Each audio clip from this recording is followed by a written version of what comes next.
자, 안녕하십니까. 우리 유튜브 시청자 반갑습니다. 차청입니다.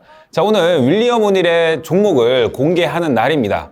근데 이제 종목도 중요하지만 저는 시장이 굉장히 중요하다 생각하거든요. 근데 평소에는 시장이 어떻게 되든 간에 상관없습니다. 근데 시장이 많이 올라온 뒤에 그 다음 변곡점이 형성될 수 있는 시장 같은 경우에는 그 시기 때는 굉장히 조심을 해야 된다라고 개인적으로 생각합니다. 그래서 이제 오늘은 시장 얘기를 좀 하고 나서 그 다음에 이제 윌리엄 오닐의 종목을 좀 공개해보는 시간 가져보도록 하겠습니다. 저는 개인적으로 앞으로 시장이 중기적으로 떨어질 가능성이 굉장히 높다고 생각하거든요. 그 전부터 시장이 언제 고점을 찍을지를 굉장히 좀 분석을 많이 했고, 이제 시장이 드디어 고점을 찍을 징후가 좀 보였다라고 개인적으로 생각을 합니다. 그렇기 때문에 이 종목 공개하는 영상에 앞서서 제가 시장에 대해서 좀 위험 신호를 좀 알려드려야 되지 않나. 기본적으로 이제 저는 시장의 변곡점을 잡을 때 여기가 딱 고점이다 이거보다는 더 올라가면 더 올라갈수록 시장이 떨어질 확률이 높은 구간 같은 경우에는 변곡점이라고 얘기를 합니다. 근데 사실 이제 뭐 어떻게 보면 전문가로서 강의하는 사람으로서 시장의 변곡점을 잘 맞추면 이제 땡큐 하고 시장의 변곡점을 잘 못 맞추면 끼거든요. 그래서 이제 약간 욕을 먹을 각오도 하고 있습니다. 근데 제 개인적으로는 시장이 지금보다 더 올라간다면 무조건 이건 시장이 하락에 배팅해야 된다 라고 생각하기 때문에 이렇게 영상을 좀 찍게 되었고, 그 이유에 대해서 오늘 좀 살펴보고 나서 종목 공개하도록 하겠습니다.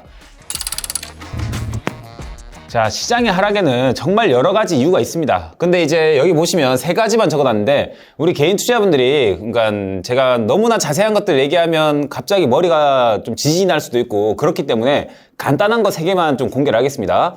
일단 먼저 보시면 미국의 장단기 금리차, 이 미국의 장단기 금리차가 역전되었다라는 내용들을 많이 들었을 겁니다. 근데 중요한 게 역전되면 시장 폭락 나온 거 아니냐 했지만 시장이 최근에는 상승이 나왔습니다. 그러면은 이거 이번에는 효과가 없는 거 아니냐 이런 얘기를 많이 할 수 있단 말이에요. 근데 중요한 것은 통계학적으로 봤을 때 미국의 장단기 금리차가 역전된 이후에 최소 6개월에서 최대 18개월 안에 이제 폭락이 나오더라. 이게 이제 데이터입니다. 근데 지금 이제 장단기 금리차가 역전 나온 지 18개월 되는 시점이 언제냐? 바로 9월입니다. 9월 달이기 때문에 우리에게는 지금 이제 앞으로 한 4, 5개월밖에 안 남았단 말이에요.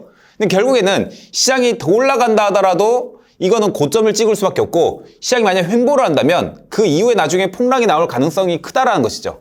그래서 일단 우리가 미국의 장단기 금리차 역전에 대한 과거 데이터에 대해서 좀 알 수 있고, 두 번째는 이 증권사의 그 수익률, 이 수익률 데이터인데 20년간 이제 증권사에서 분석을 했습니다. 주식 수익률이 가장 높았던 달은 어디인가 이런 분석을 했는데, 실제로 이제 1월부터 4월까지가 가장 높았고, 그 다음에 5월달 때부터 수익률이 떨어졌단 말이에요. 떨어지고 나서 11월달, 12월달에 또 수익률이 높아졌습니다. 결국에는 4월까지가 이제 수익률이 가장 높더라. 그럼 결국에는 4월이 이제 고점을 찍을 수 있다는 거예요. 그리고 이제 장단기 금리차에 대한 이 역전에 대한 부분 최대 9월달까지라고 했죠. 그러면은 4월달 때부터는, 그 이후부터는 무조건 시장에 대한 고점을 한번 예측을 해봐야 된다는 것이죠. 이 두 가지로 보신다면 이제 우리는 4월달 때 그리고 5월달 때부터는 무조건 조심을 해야 된다. 그리고 마지막으로는 시장의 차트. 이 시장의 차트를 보면 나중에 이제 여기 자료 한번 띄워주셔야 되는데, 남들은 시장의 일봉 차트를 많이 볼 겁니다. 그 다음 분봉 차트를 많이 볼 거예요. 근데 저 같은 경우는 시장의 월봉 차트를 많이 봅니다. 근데 과거에도 코로나 전에 급락이 나오기 전에도 이 월봉상에서 헤드앤숄더 패턴이 바로 이거거든요. 이건데 이건 주식 교과서, 기술적 분석의 그냥 기초 교과서에 나와 있습니다. 이거 무슨 패턴이라고? 하락 패턴이라고 나와 있습니다. 근데 이제 코로나 직전에 이런 패턴이 나오고 나서 급락을 했는데, 이번에도 지금 그런 패턴이 나오고 있다라는 거예요.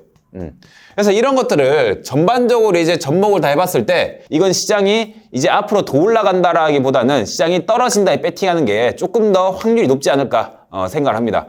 그래서 시장이 이제 하락할 때 수익 날 수 있는 이제 ETF 상품이나 이런 것들도 한번 참고해 보시면 되는데, 저도 작년 8월 달에도 이제 이건 시장이 무조건 떨어질 확률이 굉장히 높다라고 판단했기 때문에 ETF에 좀 강력하게 배팅을 했거든요. 그러니까 화끈하게 찍을 게 있으면 화끈하게 찍고, 찍을 게 없을 때는 그냥 분산 투자를 진행하면서 리스크를 관리를 합니다. 근데 이번에도 뭐 ETF를 추천한다 이런 거보다는 이제 시장 하락에 대한 배팅을 서서히 해봐야 되는 시기가 아닌가. 시장이 좀 더 올라간다 하더라도 어차피 시장 고점을 찍을 것이다 라고 판단했기 때문에 제가 이렇게 공개를 하는 겁니다. 그래서 또 이제 나중에 뭐 ETF 다 찍었는데 몰빵 찍었는데 언제 올라가나요? 이런 말 하지 마세요. 그러니까 시장이 중기적으로 떨어질 확률이 있기 때문에 리스크 관리 차원에서 그런 것들도 조금씩 들고 있으면 나쁘지 않다. 이 정도니 그 정도는 참고해 보시기 바랍니다. 자, 이제 시장까지는 봤고, 이제 윌리엄 오닐의 이제 종목에 대해서 공개하기 전에 한 번 더 이제 윌리엄 오닐의 기준에 대해서 말씀해 드리겠습니다.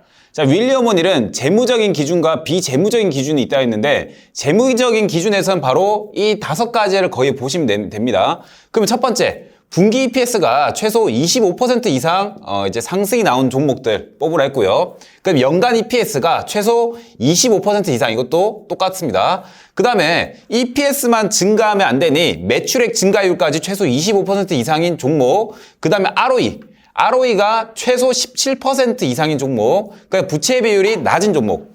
그래서 이 윌리엄 오닐은 시장의 이 주도주가, 엄청난 상승을 하는 주도주가 어떤 특성이 있는지를 파악을 했고 최소의 기준들을 어느 정도 정해놨다. 그래서 이런 종목들에서 이제 신제품이나 뭐 새로운 서비스나 이런 것들이 혁신적인 나온 종목들 중에서 신고가가 나온 종목들을 매수를 했다라고 얘기를 했습니다. 근데 저는 이제 앞으로 시장이 좀 떨어질 것으로 예상하기 때문에 신고가 매매도 좋겠지만 이런 윌리엄 오닐의 매매에 딱 맞는 종목들을 발굴하고 나서 그런 종목들이 낙폭과대가 나왔을 때 매매하는 것도 괜찮은 전략 아닌가라고 개인적으로 생각합니다. 그래서 오늘 공개하는 종목들은 당장 사라 이런 것도 아니고요.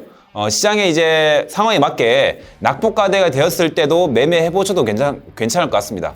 그래서 낙폭과대를 어떻게 이제 기준을 아느냐, 이런 것들은 차트상에서 알면 되는데 그 차트상의 기준들 같은 경우에는 저의 유튜브 채널에 전부 다 있으니 그 유튜브 채널에 그 하락장에서 매매하는 방법 등등등 여러 가지를 참고하시면서 제가 오늘 공개시키는 종목과 대입을 해서 한번 매매해 보시는 거 어떤가 생각을 합니다.